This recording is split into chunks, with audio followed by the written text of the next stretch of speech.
பகுஜன் சமாஜ் மாநில தலைவர் ஆம்ஸ்ட்ராங்கை கொலை செய்ய ஓராண்டாக அந்த கும்பல் காத்திருந்ததாக தகவல்கள் வெளியாகி இருக்கின்றன.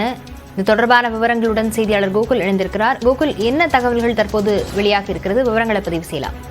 பகுஜன் சமாஜ் கட்சியுடைய மாநில தலைவர் ஆம்ஸ்ட்ராங் நேற்று கொலை செய்யப்பட்டார். அந்த கொலை செய்யப்பட்டதற்கான காரணம், எப்படி கொலை நடந்தது என்ற பின்னணி தகவல் தற்போது வெளியாகி இருக்கிறது. குறிப்பாக முன்பகை காரணமாக ஏறக்கூடிய ஒரு வருடமாக காத்திருந்து இந்த கொலை சம்பவமானது நடத்தப்பட்டிருக்கிறது.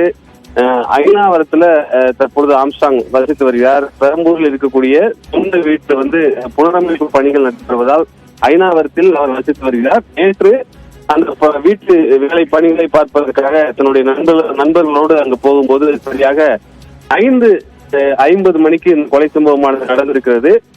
பக்கத்துல ஒரு அருகாமையில ஒரு பிரபல உணவகம் இருக்கிறது. அந்த உணவகத்துல எப்பவுமே அந்த உணவு டெலிவரி செய்யக்கூடிய அந்த யூனிஃபார்மோடு தான் சிலர் இருக்கிறார்கள். அதே போன்று சிலர் இருந்து ஆம்ஸ்ட்ராங்கோட வருகையை நோட்டமிட்டு பார்த்து கொண்டிருந்தார்கள். அதை கண்காணித்துதான் இந்த கொலை நோட்டமிட்டு தகவல் தெரிவித்திருந்திருக்கார்கள். அதே போல பாதுகாப்புக்கு எப்பவுமே ஆம்ஸ்ட்ராங் அவருடைய பாதுகாப்புக்காக துப்பாக்கி வைத்திருந்திருப்பார். நேற்றைய தினம் அவர் துப்பாக்கியை காரில் வைத்திருந்ததையும் அந்த கொலை கும்பலானது நோட்டமிட்டு தகவல் தெரிவித்திருக்கிறார்கள். அதே போல அவருடைய ஆதரவாளர்கள், நண்பர்கள் எப்பவும் ஒரு கூட்டமாகவே ஆம்ஸ்ட்ராங்கோடு உடன் இருப்பார்கள். நேற்றைய தினம் அது போன்ற ஒரு பெரிய அளவிலான ஆதரவாளர் தகவலையும் அந்த கொலை செய்திருக்கக்கூடிய கும்பல் நோட்டமிட்டிருக்கார்கள்.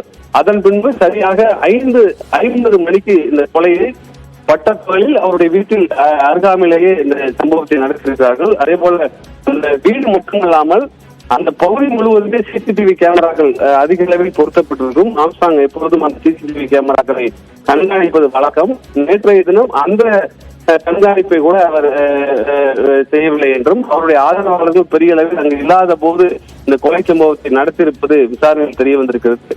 ஏற்கனவே சொன்னது போல கையில எப்பவுமே துப்பாக்கி வைத்திருப்பார். ஆனால் அருகாமையில் இருக்கக்கூடிய கார்ல அந்த துப்பாக்கி இருந்ததை ஓட்டமிட்டு தான் அந்த கொலை கும்பல் கொலையை செய்திருக்கிறார்கள்.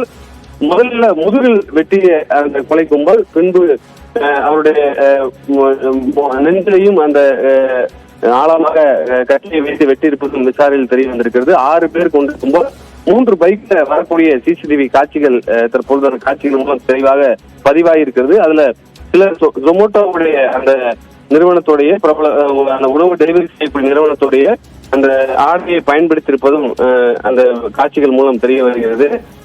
6 பேரும் தப்பி செல்லக்கூடிய சிசிடிவி காட்சிகள் வெளியாகி இருக்கிறது. அந்த சிசிடிவி காட்சிகள்ல 6 பேர் கத்தியோடு தப்பி செல்லக்கூடிய அந்த காட்சிகள்லாம் வெளியாகி இருக்கிறது. சம்பவ இடத்துல நண்பர்கள் நேரடியாக ஆம்ஸ்ட்ராங்குடைய நண்பர்கள் அந்த சம்பவத்தை பார்த்திருக்கக்கூடிய காட்சிகள் எல்லாம் காவல்துறையிடம் வழங்கியிருக்காங்க.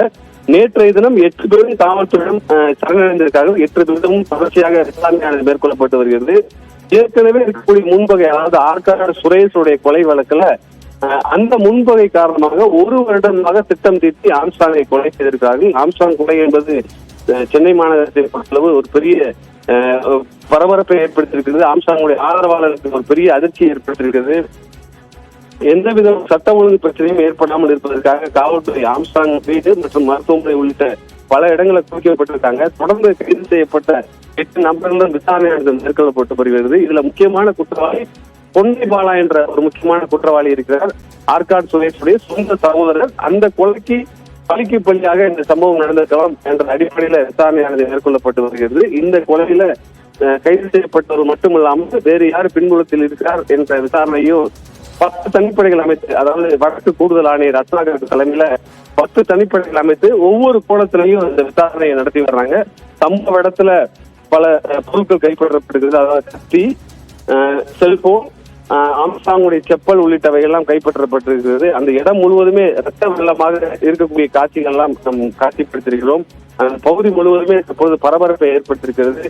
ஆம்ஸ்ட்ராங்குடைய உடற்கூறு ஆய்வு பின்பு அவருடைய வீட்டிற்கு கொண்டு வரப்பட்டிருக்கிறது. அப்போது எந்தவித ஒரு சட்ட விலங்கு பிரச்சனையும் ஏற்படாமல் இருப்பதற்கு காவல்துறை முன்னெச்சரிக்கையாக பாதுகாப்பு ஏற்பாடுகள் செஞ்சிருக்காங்க.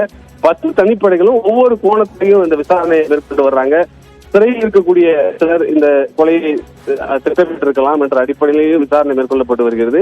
பொன்னை பாலாவோடு தொடர்பில் இருந்த நபர்கள் இந்த கொலை சம்பவத்தில் யார் யாரெல்லாம் இருந்தார்கள் என்ற கோணத்துல தற்பொழுது காவல்துறை கைது செய்யப்பட்ட நபர்களிடம் விசாரணையை தீவிரப்படுத்தியிருக்காங்க.